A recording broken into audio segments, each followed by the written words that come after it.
The iPhone 11 Pro Max is definitely one of the most anticipated phone launches of the year. Apple has launched 3 different versions of the phone this time: the 11, the 11 Pro, and the 11 Pro Max.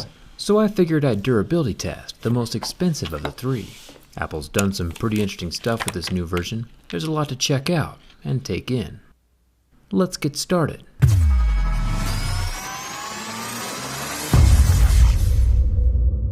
So iPhones have been able to fast charge for a few years now, but even though the iPhones could charge fast, Apple only included a slow 5-watt charger in the box, which I don't think was very fair. This year though, that's changed with the Pros. Apple has included an 18-watt fast charger in the box, which is a +1 for Apple for not making their customers go out and buy extra accessories to utilize their phone at full potential.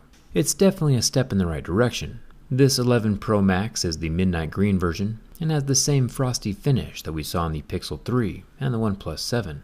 It helps keep fingerprints to a minimum. Let's jump into the scratch test. Apple claims that this year they have the toughest glass ever in a smartphone, which, sounds like a very Apple thing to say. Even if this is the toughest glass of all time, it's still made of, glass. Glass is glass, and glass breaks.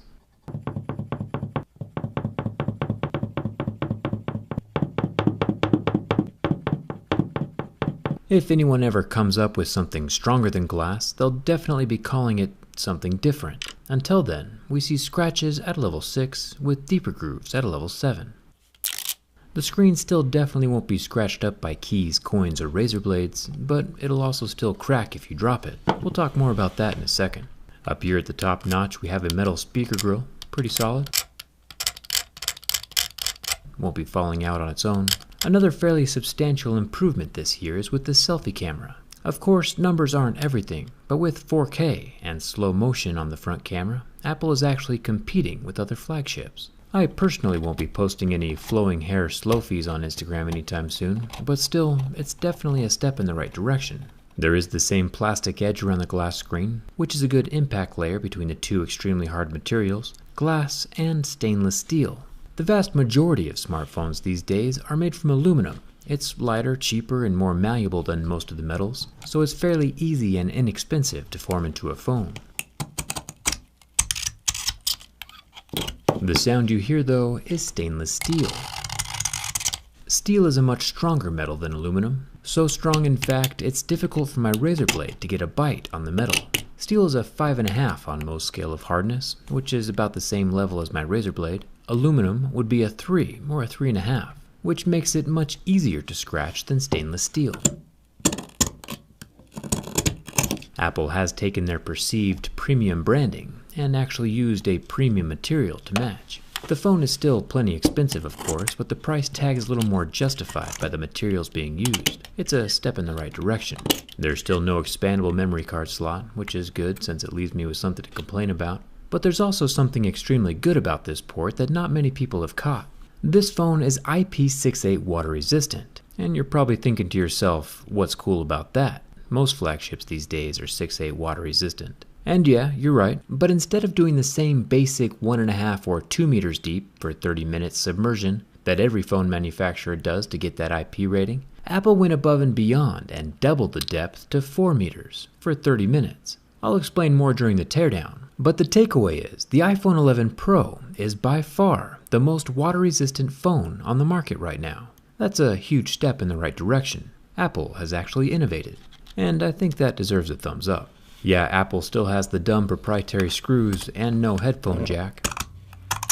But with jacks being lost from every phone faster than Thanos can snap his fingers, it's hard to keep calling it a negative when everyone is doing it. Let's talk about the back glass for a bit. Remember, my razor blade is about 5.5 on most scale of hardness. The glass is a 6, so my razor blade isn't doing any damage to the surface of the glass.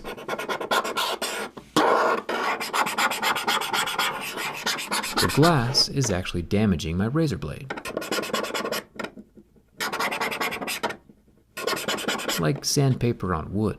But it's only the rough parts of the glass that's causing the abrasions. The smooth Apple logo does nothing. But let's say you happen to have the copper cooling vapor chamber from a Galaxy Note 10 in your pocket.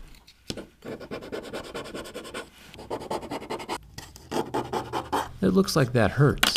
What if your phone rubbed up against a piece of plastic? Would that hurt the glass?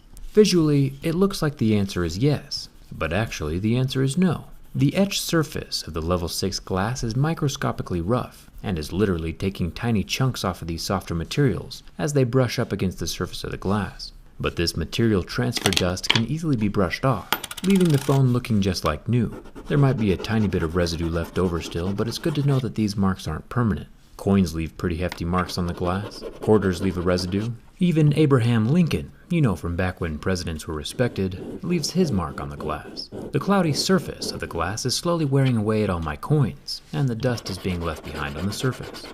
This random screw leaves a mark. And of course keys, which are also usually made of soft metals. They leave some pretty major residue behind.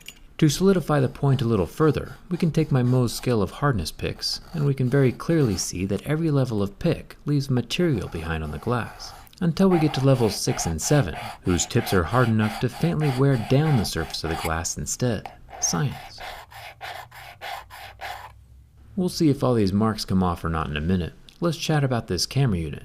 Apple has carved this camera hump out of the back glass slab itself, which is very unique. It has a subtle raised lip, about half as thick as a penny. My worry with the raised glass surface is that it adds 4 extra edges around the square for chips or cracks to occur. The good news is the circular cameras inside the square stick up further than the glass itself, so it offers a little protection for the back glass panel and raises it off of whatever surface it's resting on. Like we've seen on several Android phones, the iPhone 11 Pro Max now has the perfect trifecta of cameras. A 12 megapixel 2x telephoto camera at the bottom, a 12 megapixel wide angle camera in the middle, and a normal 12 megapixel camera up top. Since my Razr blade is doing no damage, we can tell it's protected by a scratch resistant material. Up until now, Apple has always claimed this material is sapphire. This year though, they didn't. There's no mention of sapphire anywhere on the iPhone spec list. It looks as though Apple is using the same hybrid material that they've always used for the camera lenses, still seeing the weird fracture scratch things at levels 6, 7, and 8. Apple's hybrid camera lens material is just as good and probably better than glass, and there should be a category for it, but at least now there's no misleading vernacular on the website. I think that's a step in the right direction. If the back glass of the iPhone does crack, the cracks won't affect the camera lenses or the cameras themselves, since each of them has their own little individual metal housing. The cracks will work their way through the glass panel, but not affect the lenses. Smart move on Apple's part. So if that lip ever does chip, the camera units will be unaffected. If you're still worried about scratches or getting residue caught up inside the textured iPhone surface, you can always add a skin, like this limited edition robot skin. Or if you're like me and always rock a case, dbrand's got you covered with the grip case. It's got some super clicky buttons, and the skin on the case is interchangeable. I'll leave a link down in the video description. And huge thanks to dbrand for sponsoring this video. I know a lot of you, when deciding what phone to buy, ask yourself, yeah, but can it withstand fire? And don't you worry, I have that covered. The iPhone 11 Pro Max has a 6.5-inch 1242 by 2688 resolution screen. And that Super Retina XDR OLED withstood the heat from my lighter for a full 60 seconds, without leaving a mark. Remember, the invisible oleophobic coating evaporates, and that covering is kind of important, so don't try this at home. But at least now we know that, fire is hot. So you might have noticed that over the course of this video, the heavy marks I made on the back panel with different metals have already started to rub off. When my hand brushes up against the phone, the dust falls away, leaving the phone glass looking almost as good as new. It really is rather impressive.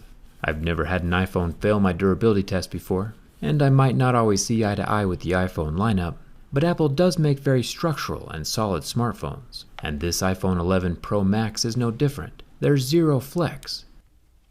These premium materials are combined to make an extremely solid build.